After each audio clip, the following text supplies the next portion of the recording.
Okay, so when you picture Hawaii, right, you probably instantly think of idyllic landscapes, serene beaches, and just this profound sense of peace. It's a true paradise.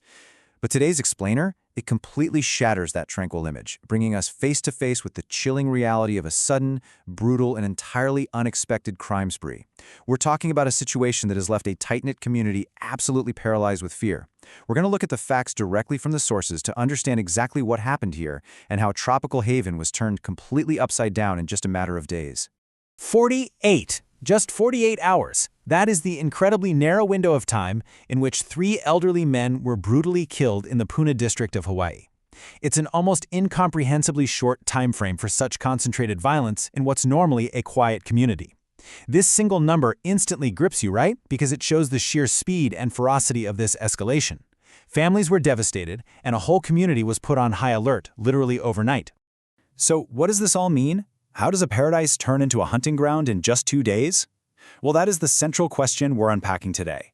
The answer really revolves around the unfolding mystery of the suspect identified by Hawaii police, 36-year-old Jacob Daniel Baker of Pahoa.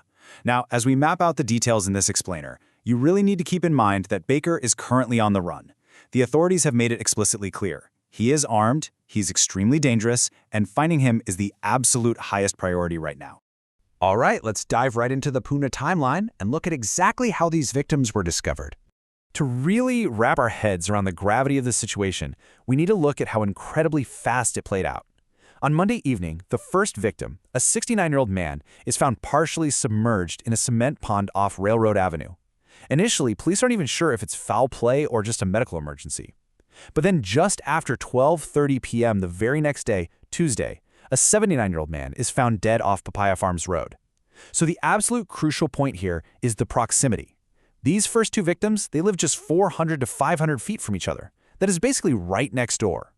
Then the terror expands. Just hours later, before 10 p.m. Tuesday, during a routine welfare check, a third victim, another 69-year-old man, is found with fatal injuries on Kalapana-Kapoho Beach Road. And that's roughly 19 miles away. Now, what's really fascinating, and honestly kind of terrifying, is what's missing from this picture. The methodology here is incredibly mysterious. Police have actually confirmed that no firearms were used in these killings. We do know from the authorities that blunt force trauma was a factor in at least one of the deaths. However, Hawaii Police Chief Reed Mahuna has stated they are actively withholding the exact methods and the specific evidence that ties Baker to the crimes.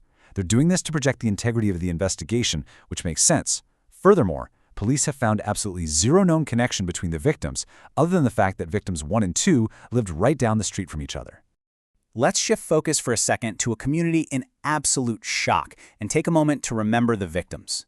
Because, beyond the timeline and the police tactics, there are real, actual people at the center of this. It's so important to ground this narrative in the profound human impact of these crimes.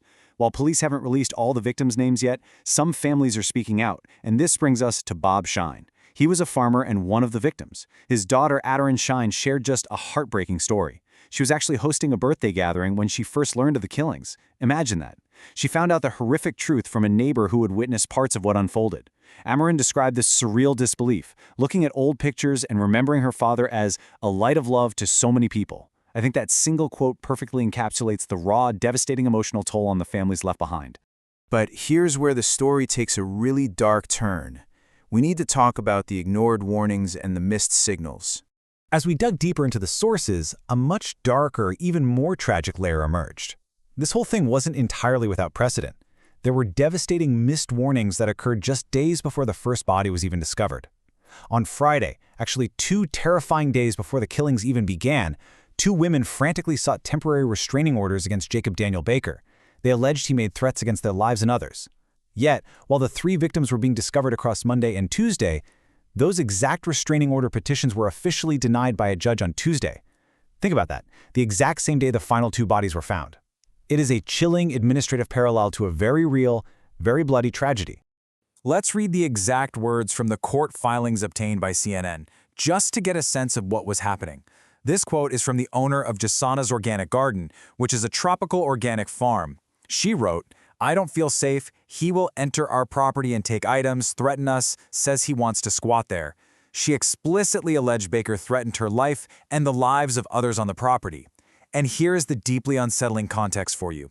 This farm is located on Papaya Farms Road. Yep, that is the exact same road where the second murder victim was found. The fear in this community was absolutely palpable. This next quote is from a second request filed by a friend of the farm owner who had come to stay there but quickly realized the danger. Look at the panic here, literally in all caps. Everyone left because they don't feel safe. She detailed how Baker had been intimidating the owner and threatening to harm her. Neighbors also reported Baker acting incredibly erratically in the days leading up to the homicides. The community knew him, and the sense of dread was escalating rapidly. And this right here, this reveals the fatal disconnect within the system. On one side, you have the judge who denied the petitions, ruling there was insufficient evidence to establish probable cause for harassment under Hawaii law. On the flip side, you have Police Chief Reed Mahuna, who admitted during a news conference that he wasn't even aware of the restraining order applications. The information simply did not connect. It's a stark, frankly enraging reminder of how early warning signs can tragically slip right through the cracks of the justice system. Which brings us to the ongoing manhunt for an armed and dangerous suspect.